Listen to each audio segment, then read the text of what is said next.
इस काका कालेकर आयोग की रिपोर्ट लागू करा करके आरक्षण पिछड़ों को दे, तब क्या कहे कि यह रिपोर्ट तो पुरानी हो गई, इसलिए इस रिपोर्ट के आधार पर आरक्षण नहीं दिया जा सकता। रिपोर्ट कब आई थी? 57 में। और कब कहा गया पुरानी हो गई? 77 में। यानी 20 साल तक इस देश के हुकूमत करने वाले लोगों की गंदी मानसिकता के नाते हे मेरे पिछड़े बैकवर्ड समाज के लोगों, आपको आरक्षण नहीं। मंडल कमीशन कब बना? 77 में। उसकी रिपोर्ट कब आ गई?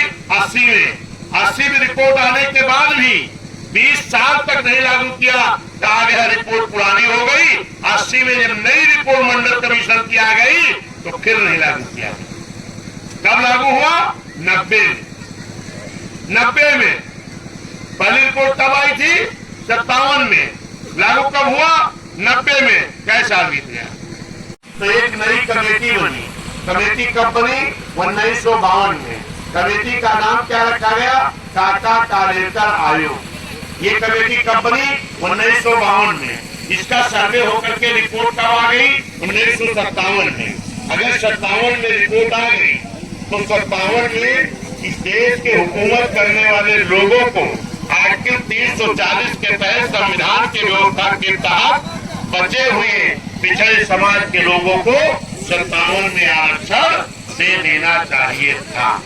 लेकिन बाबा साहब ने एक बात कही थी कि इस देश के हुकूमत करने वाले लोग अगर नियत साफ करके मेरे संविधान को लागू नहीं करेंगे तो ये मेरा संविधान अच्छा से अच्छा संविधान भी अच्छा काम नहीं कर पाएगा। अगर मैं इस बात को खुलेआम मन से बोल रहा हूं, इस देश के हुकूमत करने वालों लोगों ने 75-76 साल बीत गया, आज तक भी बाबा साहब के बनाए हुए संविधान को ईमानदारी से नियत साफ करके लागू करने का काम नहीं किया गया।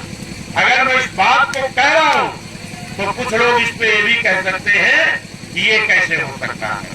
तो मैं उसी बात को लेकर के एक आध दो आर्टिकल की व्याख्या कर रहा हूं। जैसे आर्टिकल 340 के तहत संविधान में आरक्षण की व्यवस्था थी, सर्वे रिपोर्ट हमारी 57 में आ गई।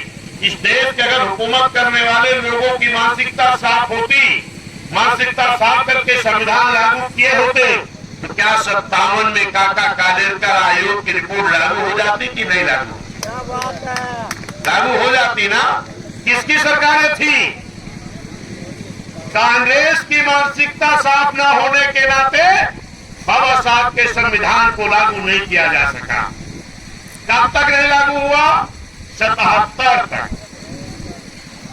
77 तक कांग्रेस ने आर्टिकल 340 के तहत संविधान में व्यवस्था होने के बाद भी काका कालेकर आयोग की रिपोर्ट को लागू नहीं कराया। फिर 77 में उसी कांग्रेस के खिलाफ एक बहुत बड़ा मोर्चा बना और मोर्चे ने वादा किया कि अगर हमारी सरकार आ गई तो हम इस काका कालेकर आयोग की रिपोर्ट लागू करा करके आरक्षण पिछड़ों को देंगे। लेकिन ये मेरे सम्मानित साथियों, ये वादा कब तक चलता रहा? जब तक वोट नहीं पड़ गया।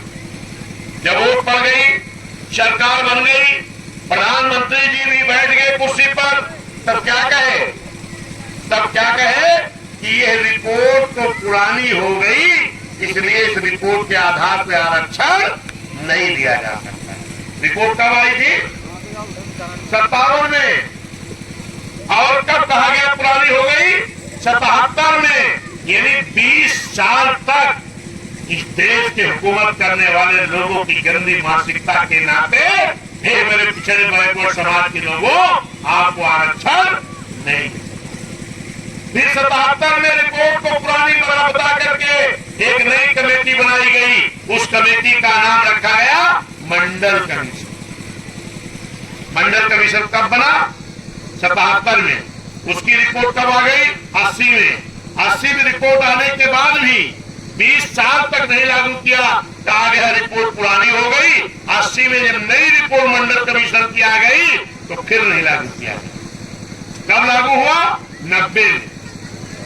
90 में रिपोर्ट कब आई थी? 57 में। लागू कब हुआ? 90 में। कैसे साल बीत गया? 57 से 90 तक 32-33 साल। कितना हो गया? 33 साल तक। हे मेरे बैकवर्ड पिछड़े समाज के लोगों, आप प्रधान, मेंबर, डीडीसी, बीडीसी, प्रमुख, अध्यक्ष, चेयरमैन, नगर पालिका, नगर पंचायत, मेयर, जिला पंचायत अध्यक्ष बनने से अगर वंचित रह गए तो इस देश की हुकूमत करने वाले लोगों की गंदी नीयत के लिए। कैसे साल तक? 33 साल तक। और इसके बाद भी आपको होश नहीं है, जहां मर्जी वहीं वोट अपना दे। अगर 90 में लागू भी हुआ तो कैसे लागू हुआ, मैं उसके बारे में 2 मिनट बताऊंगा। ये मेरे साथियों, 89 में पहली बार बहुजन समाज पार्टी के 3 एमपी जीत करके आए।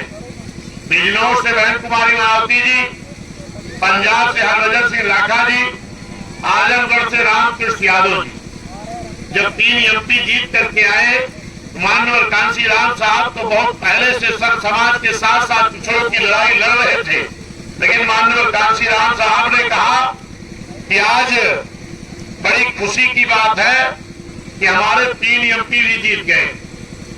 माननीय साहब ने बहन जी से कहा कि अब पार्लियामेंट तब तक नहीं चलनी चाहिए जब तक इन बैकवर्ड पिछड़े समाज के लोगों को मंडल कमीशन लागू करा करके इनको आरक्षण दे नहीं दिया जाता, तब तक पार्लियामेंट नहीं चलनी चाहिए। और उधर माननीय कांसीराम साहब वोट क्लब बोर्ड पर बहुत बड़ा आंदोलन शुरू किए, रैली शुरू किए।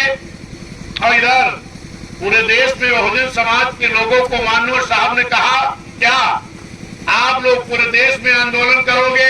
कहां? ब्लॉक मुख्यालय, तहसील मुख्यालय, जिला मुख्यालय, मंडल मुख्यालय, प्रदेश मुख्यालय, और एक ही नारा लगाओगे, मंडल कमीशन लागू करो वरना कुर्सी खाली करो। ये मेरे साथियों, जब पूरे देश में नारा लगना शुरू हुआ, ये खबर मिल गई इसको, चौधरी देवीलाल जी को। इस देश के प्रधानमंत्री कौन थे? माननीय वीपी सिंह जी। उप प्रधानमंत्री कौन थे? चौधरी देवीलाल जी। चौधरी देवीलाल जी ने माननीय कांसी राम साहब मिलने के लिए समय मांगा। माननीय साहब ने दिल्ली के कुछ दूर पर पानीपत एक जगह है, वहां समय देने का काम किया। और जब चौधरी देवीलाल जी की माननीय साहब की मुलाकात हुई तो माननीय साहब ने बहुजन विचारधारा को घर घर तक पहुंचाने के लिए हमारे YouTube चैनल को सब्सक्राइब करें, लाइक करें, कमेंट करें, शेयर करें और बेल आइकन की घंटी दबाना ना भूलें।